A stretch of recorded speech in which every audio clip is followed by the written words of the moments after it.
Greetings and salutations, travelers. Welcome back to the Inn of Planar Crossroads, and as always, welcome back to our Around the Hearth discussions. This time, we are discussing Moreau's mistakes. Now, if you've been looking at the actual segment title type of thing, the theme, there we go, the theme. It is modern day stuff in May. It's modern May. But modern May, we did a little voting amongst ourselves. I put it out to the gents on whether they wanted some different things like spy and stuff like that.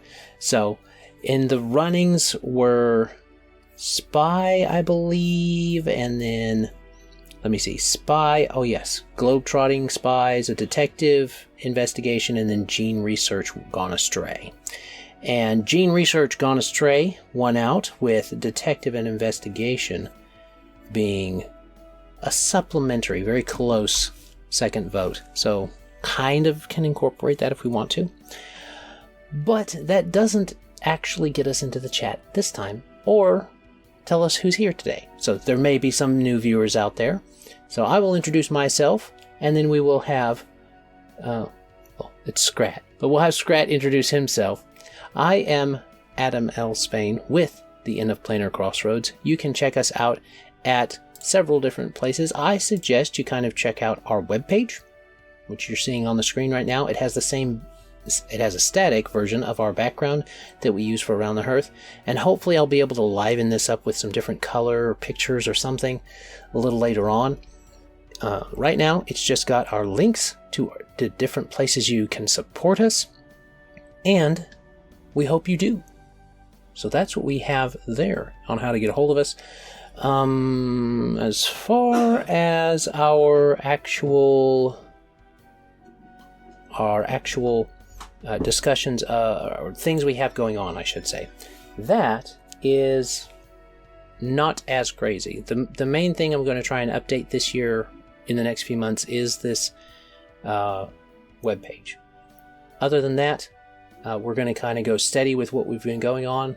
Those of you, I guess I should say, those of you that have been trying to keep up with our Adventure Academia, I do apologize for not being able to do that, but I hurt my back. For those that were looking at our socials, I did hurt my back. Well, it was in April, I think. It's March now. It's April now. So no, it was in March. I hurt my back in March, and it really did mess with some of my ability to do things. So that cut down on a lot of what I was doing. But I'm able to get back into the recordings here. So that's been good. I better go ahead and say sorry about that, not getting those out, but maybe I'll try and do something at the end and kind of do a recap and a discussion about it. Otherwise, I'm going to turn it over to Scrat so he can announce himself. That's me. I am Scrat, or they just call me the Squirrel a lot of times. I am over on YouTube called A Squirrel Plays, and I make videos talking about storytelling and the mechanics of storytelling, which could mean things like creating interesting characters, whether they be villains or heroes, a lot about world building, but I also like to get into the mechanical side of TTRPGs also. Again, in the storytelling sense, as well as also the actual mechanics that make the game work. And I have been getting to, since my big long campaign has come to a close recently, I've been able to jump into other games and try new systems, like we have been testing out a new one that's about to drop called Break, with 2 exclamation points at the end for some reason. It's been pretty cool. Lots of things like that. Tried Crown and Skull recently. That was fun too. So it's been a good time hanging out with the TTRPG community. And that's me. Well, there you go. And we have definitely enjoyed welcoming the little squirrel into our midst. Lord willing, he'll be able to keep up with us and not find us too crazy. But he's squirrel-brained, so I guess he fits right in. I guess how it works. Won't even notice. All right. Well, now we can, since we've got our introductions done, which we usually do, we have our Levi's Spotlight. Now, Levi is, I haven't heard from Levi in a while, but we're keeping this on going in posterity for him, and it is this time Mage's Musings. Now, I don't think we've highlighted them specifically before. This is one I found by clicking around on, I think Wes turned me on to this one, showed me this one. So this is basically a guy who uses puppets and then a Demi-Lich skull to tell stories and stuff like that. Some of his videos are like recaps of the different sessions and stuff that have happened in his group. A review cap is what he kind of calls it. And then talks about old school gaming and such like that. Mainly looks like Dungeons and Dragons, but that's understandable since it is old school gaming, OSR, based around that. So that's who we have this time, and you can check them out over there, Mage's Musings. Tell them that the Inn of Planar Crossroads sent you, and they are at 1.28k right now, so let's try to get them up to 2k. I don't know, we'll just pick something.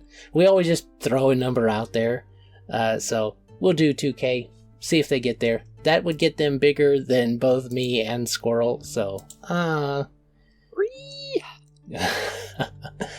anyway, we'll see how it goes for them.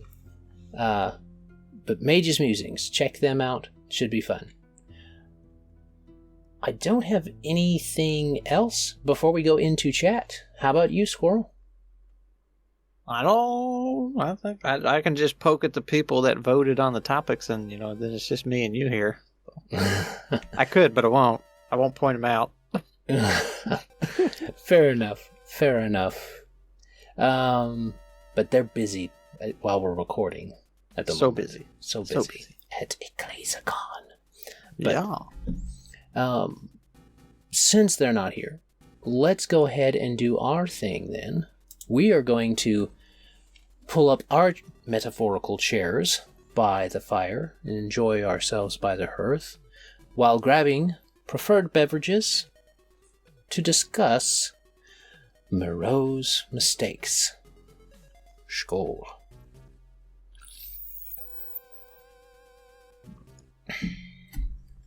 Okay. Oh, a bunch of them. Wow, why did it do that? I don't know. Just one comes up. You did like a super egg, so that's gonna be one. You're gonna be one tipsy squirrel. You drink all those. I'm out on episode 1. All right. So, Dr. Moreau is where that comes from, and I'll pull that up just so we have a visual. The title of our chat comes from The Island of Dr. Moreau. And that's an H.G. Wells. I had not actually learned or know, I haven't read, that's the word I'm looking for. I hadn't actually read The Island of Dr. Moreau. There we go, we'll pull up that picture. That's better. Until, I think it was late last year. It was I really thought it was good. It's surprising how well H.G. Wells has held up through the years. This one, an invasion of the... not Invasion of the World. War of the Worlds. Actually holds up pretty well. You do have to give them both some leeway scientifically, but you give them quite a substantial berth as it treads the waters of science fiction. But the interesting thing with it is we took that because Dr. Moreau on his island is experimenting and doing surgical experiments to make animals more human. So that's the idea, and it's the genetic research gone awry. The chat is going to be themed around that. I think we'll start with, unless you want to start, Scrat, we're going to start with the notes from Dan and Kristen. I actually poked my nose in there after I wrote up mine just to see what he had, and me and Kristen were very much on the same brainwave.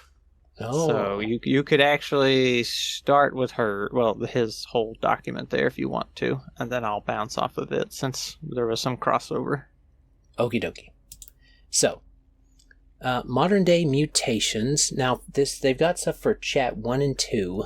They didn't dive into our 3rd and 4th chat, which was taking direct inspiration from a specific piece of media, and this time, well, I'm not going to tell you what it is this time. You'll have to tune in later to know what it is. But some of the points from chats 1 and 2. Kristen thought of super mutants from Fallout instantly, which is pretty solid. The FEV virus, forced evolution virus, is definitely a mutations and genetic experimentation gone wrong type of thing. Secret government experiments gone wrong, created whole tribes of primal caveman type beings and stuff like that. That works. Unique to have almost Neanderthals in a modern setting. That is very true. Especially if they're extra resilient, like the super mutants, then you can do it a lot easier. Dan thought, I think this naturally becomes your cornerstone in world building. Start by asking questions and see where the creativity goes. How did it start? Natural, man-made, magical, alien, etc. Is it always a negative mutation, or positive, or both? Is it publicly known it is a secret, or just starting so unknown? Government powers will seek to weaponize easy conflicting game. Some of his wording here. Okay. He probably did it on his phone, though, from what I was understanding. Could be a good way to flavor abilities or put restrictions to access of abilities, like Open Legend Extraordinaries, those extraordinary attributes there. The theme of the old other or outcast are easy fits with mutants, i.e. X-Men. That is also true. Deciding on your tone for the game will help you with answering your world-building questions.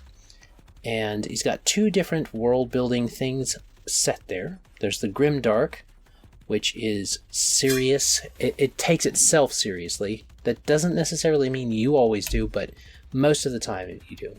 So Grimdark takes itself seriously. Mutations may grant abilities, but at grave costs like shorter life, intense pain, horrible disfigurements. You lean into the othering that society rejects mutants, and as this uncontrolled power in ordinary hands, has caused so many innocent deaths. Or you can do the upbeat, lighter tone, which is mutations are for PCs, and more positive like X-Men TMNT, which stands for Teenage Mutant Ninja Turtles for the uninitiated. Or mutations are in nature for new beings that can be tamed. That's actually, he says Pokemon, cough, cough. Kind of, maybe? I don't know. Those things would be really dangerous in real life.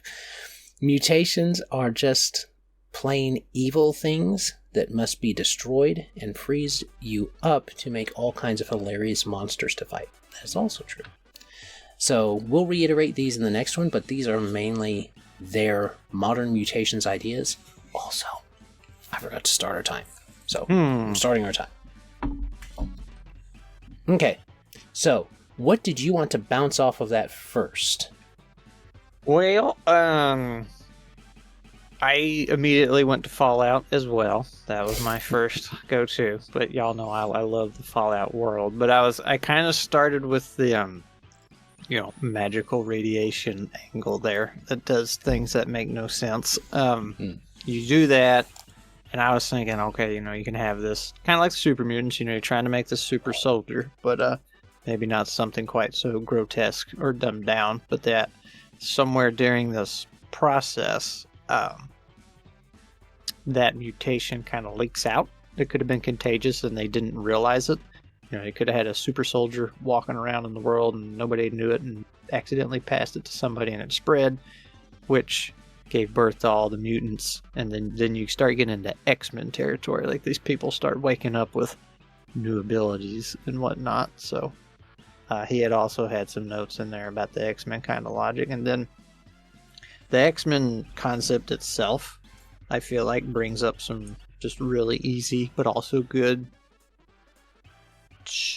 what's the word I'm looking for here, things to work with in your story. Because, you know, you got these people, you're going to have these mutant people wake up, they're going to have these abilities, they're going to be mutants or whatever you want to call them.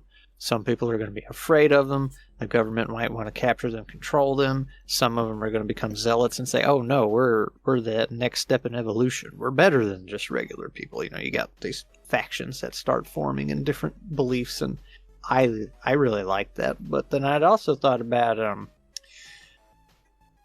again, where he had some similar notes, kind of a Pokemon angle here. Like, some they were trying to make some creatures to use in the military.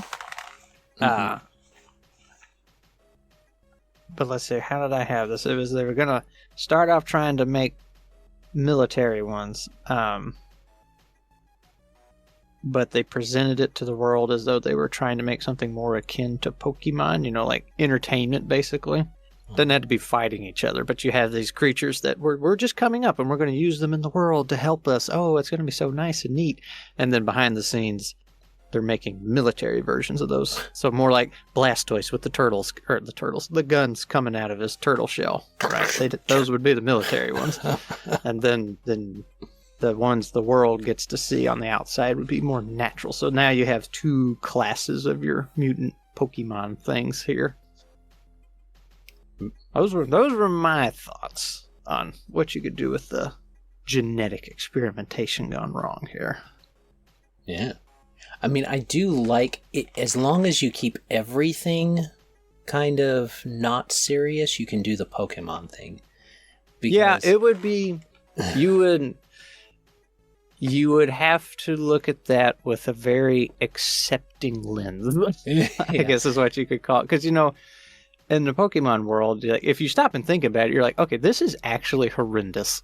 What's going on, this is just legalized dogfighting evolved to the 9th degree. This is really bad. And then it's legalized dogfights, and you see them occasionally use that on people. Even the heroes, like Lance in Gen 2 uses a Pokemon ability on a person. Uses Hyper Beam on a rocket grunt to get them out of the way. So he, it's hardcore. He's serious about this. I mean, it was a serious thing considering they did a forced evolution on a Magikarp and it turned into a Gyarados. You do that too much, you're going to wreck everything. So it was a serious situation. And, you know, if you look at Jurassic Park, the newer ones, they had this, wasn't it in Jurassic World? They were like, oh, we're totally going to sell these dinos to the military. And it's like, that's really dumb, because those dinos aren't going to be able to really do anything useful. And they're going to cost a fortune and be a hazard. But right. If you took this weird genetic experimentation, mutation thing, like I was saying, you could make something like Blastoise that had guns built into it and stuff like that. You have they'd almost be like half mechanical, half mutant. And like I said, you're showing the rest of the world these pretty nice to look at ones, like Rapidash or something like that. Oh, isn't that cool? You know, it's this weird horse that's on fire and not dying somehow. But, you know, you got the natural ones, and then just these monstrosities you're making for actual military purposes. That makes sense. You got your Pokemon to look pretty and your Digimon to be gritty. Yeah. Yep. All right. I like that. Pokemon to be pretty and Digimon to be gritty.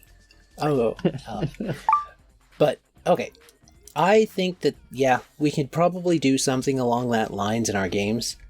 And the trick you would run into is you would have to think about balancing.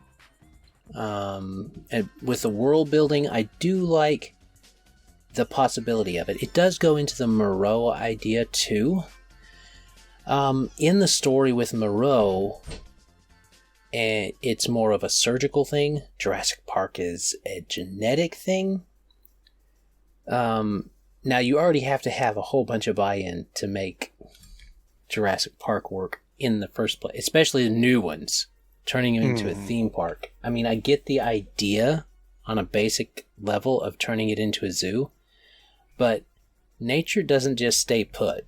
It's like, who is it? I don't remember the character's name, but the one that's the chaos theory guy. Malcolm. Yeah, Malcolm. I thought that might have been his name, but I wasn't sure. Malcolm, he's not wrong when he says nature finds a way in that sense. But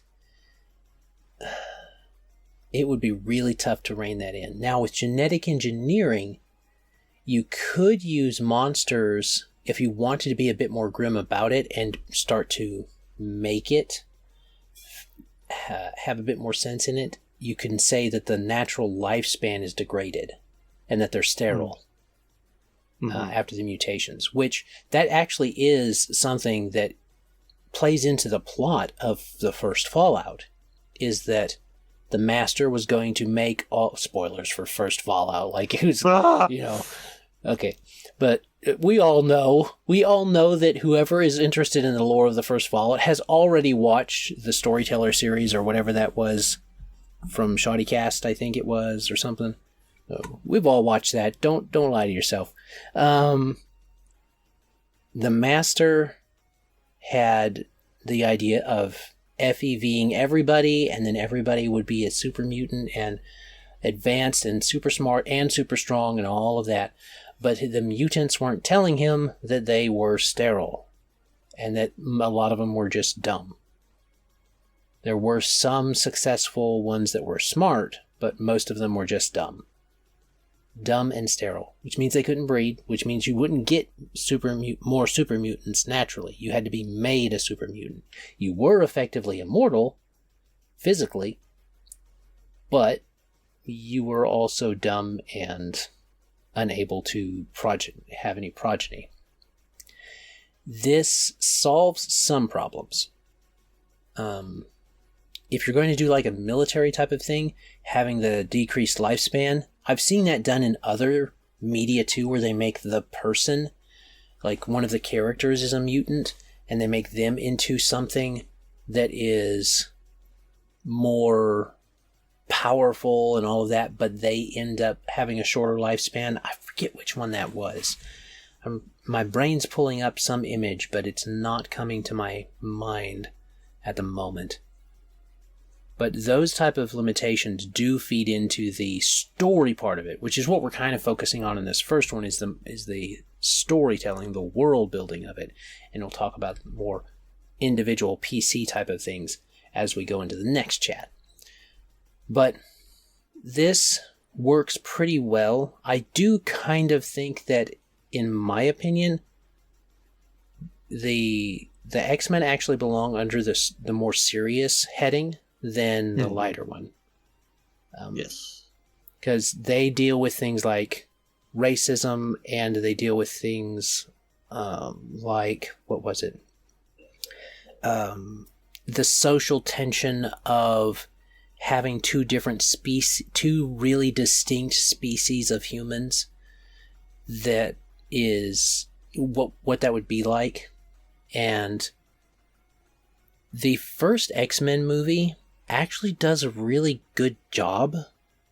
The first 1 and 2 maybe do a good job of presenting that, and presenting Magneto as a sympathetic individual, because some of the goals of Magneto are sympathetic.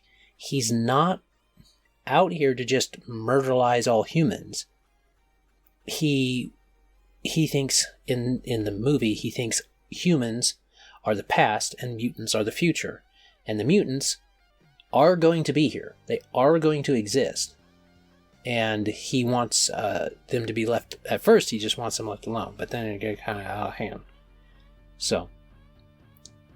he also had, the really bad past to kind of push him along, too. He was a child during the Holocaust, and he survived all that. So he saw, like what humans can do, and they decide, hey, these other types of people aren't what we want. So I feel like that all came back into play when he was, grown and messing with mutants and stuff. He's like, yeah, I know where this road goes, so I'm not going to go through that again.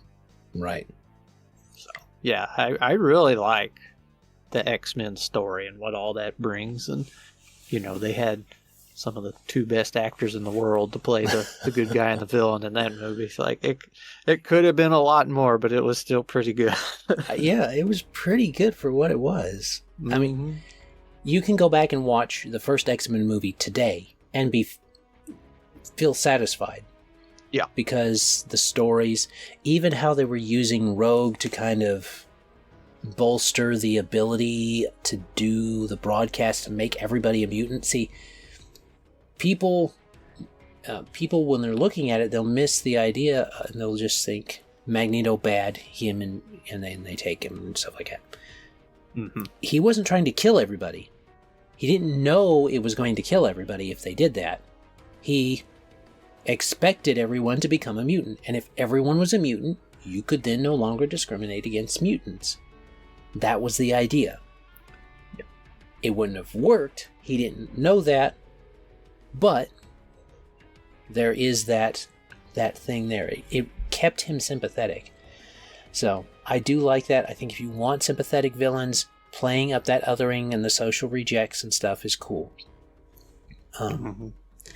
I don't know if I'd go for the whole upbeat versus the upbeat one. If I was to do an upbeat one personally, I would probably do TMNT style or something along that line, But, I mean, I blame the Teenage Mutant Ninja Turtles for my love of pizza and stuff, so, I mean... Maybe that's what happened to me, man. Yeah, I love pizza. I love pizza. But to be fair to other pizza lovers, you don't have to know who the TMNT is to, like pizza. But we do. Mm-hmm. So, but I think that actually brings up a lot more fun. It is more like what we were talking about in the sense of overreaching genetic research and such. Because it's gene splicing, there's a lot of this magic radiation again and magic ooze and stuff to progress the evolutionary chain further. You're already having to have a lot of buy-in for that, so because we've never observed evolution, we've only observed the loss of genetic information, not the gaining of it. So you're already getting out of scientific possibility in that sense. It's meant to be fun. If you're doing the man-made one, which is what we kind of are touching on here. To be fair, though, going back up to some of the points from Dan and Kristen, they listed off 4 different types. There's natural, man-made, magical, and alien, as far as overreaching genetic changes and stuff. Natural probably would not... Again, that would require more buy-in. Man-made requires more buy-in, and alien requires more buy-in. The one that requires the actual least amount of buy-in is the magical one. Because you can do a lot of stuff with magic. And we had the hard and soft magic talks, too, a while back, so... Mm-hmm. You can go back and watch those and see how that works. Indeed. And I think with this one, probably a soft magic would be the most fun. Unless you're talking about mutations where they actually get to mutate themselves. Maybe that would work where you could do that. I was going to say, if we weren't running out of time, this is kind of from a writing nitpick point of view, the ooze, that turns the turtles into Teenage Mutant Ninja Turtles. Just my own humble opinion, I feel like it's totally fine when you have this secret ooze and it does something like that, and it does it once. I mean, granted, it was 4 turtles, but they were all in the same puddle. I'm totally fine with that doing something so weird and then never explaining it. You can even mention it in the story, like, yeah, we have no idea how this worked, we're just glad it did, and you just leave it at that one event. But I feel like, I mean, there's different turtle timelines, but at first it was the turtles and then Shredder, who was just a normal person, and then the Foot Clan, who were also normal people. So it was just the turtles and I guess Splinter that had the weird ooze stuff. But later on, if you start saying, oh, well, we got the same ooze and we did it to this guy and it mutated him in this way and then mutated that guy in this way, it's like, that's when I feel like it kind of starts falling apart, and you yeah, probably won't lose your audience, but like, it is, I feel like it's better just to have that one freak accident and then leave it. Yeah, you can try and explain it and then, like, use it in other areas, and you end up making some kind of freak that probably won't last very long, or some horrendous thing to look at. But well, there was some, depending on what you do. If you just go by the movies, which is kind of what I just go by the first movie, maybe the second movie if you're having fun, of the Ninja Turtles. The evolutionary stuff, or the ooze progressing, that is, it doesn't actually work in an evolutionary sense. It just mixes two genetics to make a new thing. So like Splinter and the rats, he was most recently in contact with the rats, so the rats mixed with him, and you can have that one mutation. And then the same with the turtles, they got touched by Splinter, who, while was still human, so that was that. That's a little fuzzy though, because wouldn't they be half rat person then? Yeah, instead that's of what I was wondering. But that's not necessarily how it works. I don't know, dominant DNA. You're getting too hard magic with it. That's what I'm saying. When you start trying to explain it, it starts, like, sometimes it is just better to leave it as this weird freak accident, and then you start borderlining that chosen one territory, but not quite in there yet. It's just like, nope, these guys just got lucky for whatever reason, and they're trying to make the most of it, by making the right choices, being the heroes, and this, that, and the other. And that's, honestly, on that note, that can be a good development point, where you could have a group of 4, right? And maybe one of them's like, hey, we were super lucky and we got these special abilities and mutated just right where nobody else could. Maybe we should do something else other than saving everybody all the time. What can we get out of this deal? Yeah, we have a little strife in the group. Yeah, and you see that within the turtles themselves, depending on the story, whether they want to be accepted by society or not, and stuff like that. And there are also, in that story, in that setting, there are like aliens also, and interdimensional travel and stuff like that. It's definitely a soft sci-fi. It is not meant to be taken as a hard sci-fi. If you do want to do the hard version, I'll actually keep that for a final thought, because I think we're pretty close to time. So, do you want me to go first with final thoughts, or would you like to go first, Scrat? You can go ahead. You sounded like you had one ripped and ready to go. So, okay. So my final thought would be, if you want to do the mutation portion, and it's a hard type of magic you want, or a hard type of mutation adjustment, or it can be magical or otherwise. You can do something kind of where they can genetically choose. Perhaps these individuals are either naturally occurring or man-made, and they can graft on different parts of other creatures onto themselves, or absorb different types of DNA, and maybe mutate in certain ways. That could be an option for you. You could do something really, if you wanted to get, it depends on how body horror you want to get, because it could be a you are what you eat type of situation. That could get a little bit crazy. But that could be a really interesting one shot, or some shot, where, maybe they become the monster. That might be a thing.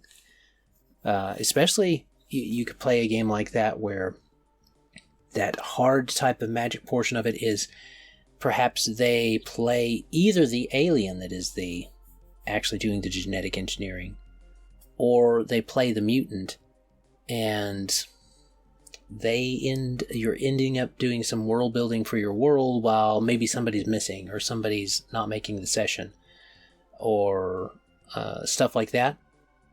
And that could be something that you play with in this. And they end up getting engineered, genetically experimented on, whether magically or otherwise, magically or scientifically, we'll say. And I could see that being a really interesting way to play up that character progression. Again, going back to that open legend extraordinary abilities being tied to those, perhaps.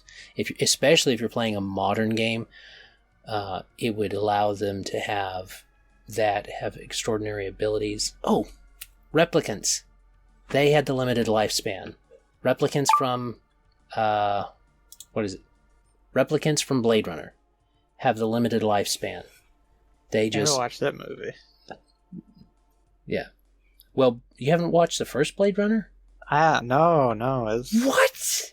I know. I completely missed that one growing up, and then it just kind of fell to the wayside, and I never got to it. But I need to. You do. You need to watch it, and when they get to that part about the monologue of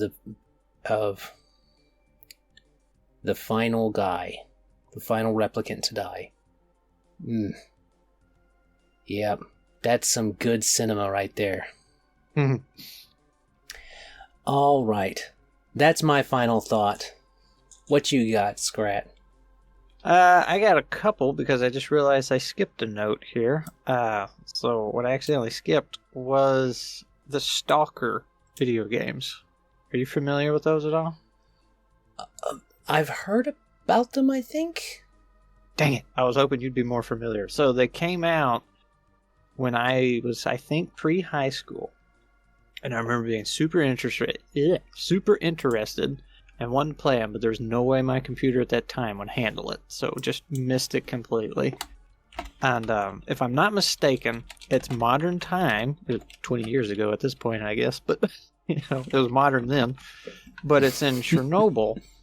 And everything's, all funkified because, nuclear radiation, all that stuff. Like, there's these weird abnormal, what's the word I'm looking for? Just weird zones you can go in and weird things are happening, and there's mutant animals and whatnot. Anomalies, that's the word I'm looking for. You come across these weird anomalies that would do weird things to the environment. And, a lot of that was really big at the time because that was new for video games, the way it messed up the environment. So that's what was really interesting about it. But the story side was, it's Chernobyl and everything's weird. But I want to say the plot was it was normal modern time and you were just there hunting for weird relics. Right. And you just had to deal with all that weirdness. Yeah, I think if I remember... they've made several, I think. Yeah. Looking at the site right now, it shows a trilogy. Okay. So, there's a trilogy. And now that I think about that, isn't Metro that Russian series? It was a book and then a game, I think. Mm-hmm. I think that's a bunch of, weird nuclear radiation stuff. I could be wrong. I don't know much about that one, but yeah, Metro is about the surface is irradiated, so they're down in the Metro right now, and then they have to get out of the Metro because there's certain places that aren't irradiated, and that's where the person's wanting to go or something. Or they're running out of room up down there, maybe. I mean, it's possible. Mm-hmm. But yeah, I think with the Stalker one, that fits pretty well with what you were talking about, though, because it does take place in the modern time era, and there is that extra weird factor is always nice to add into something if you can, because you want to have some fun.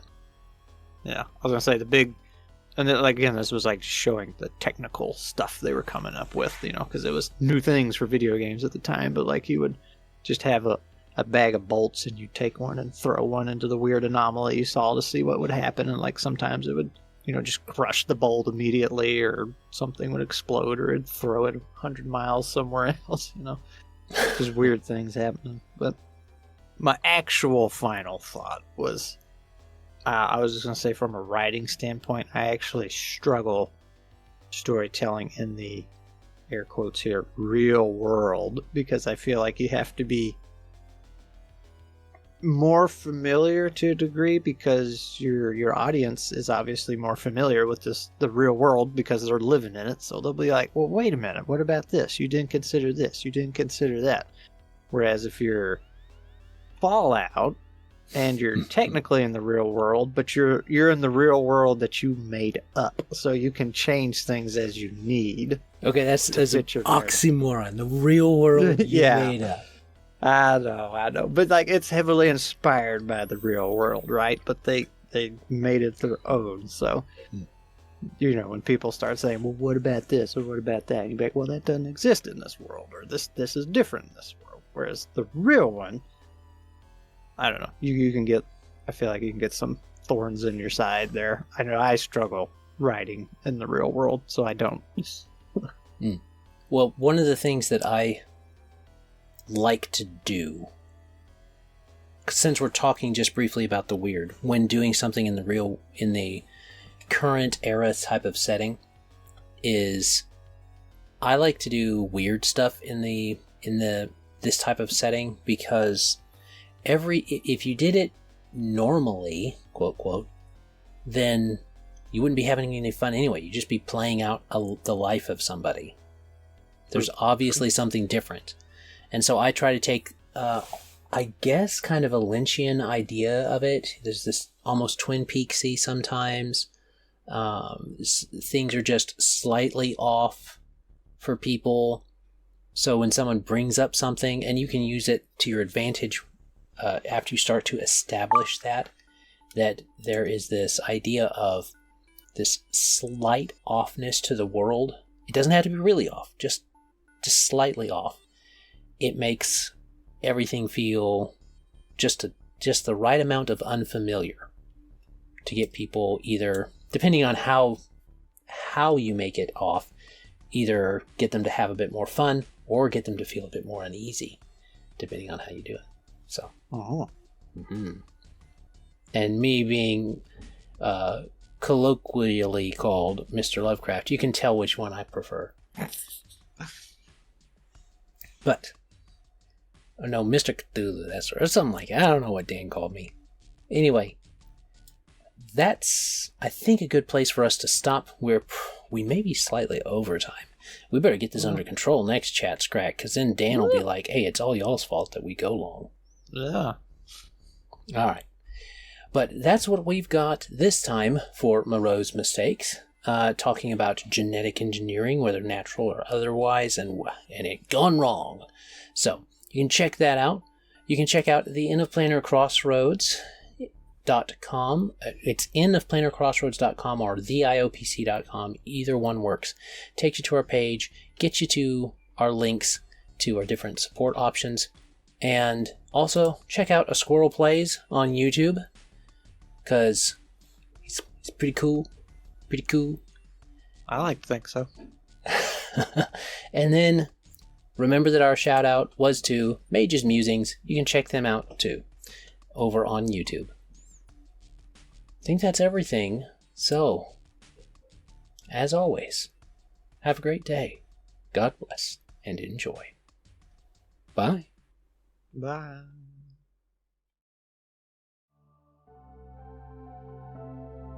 This content was made possible by travelers and viewers like you. Thank you.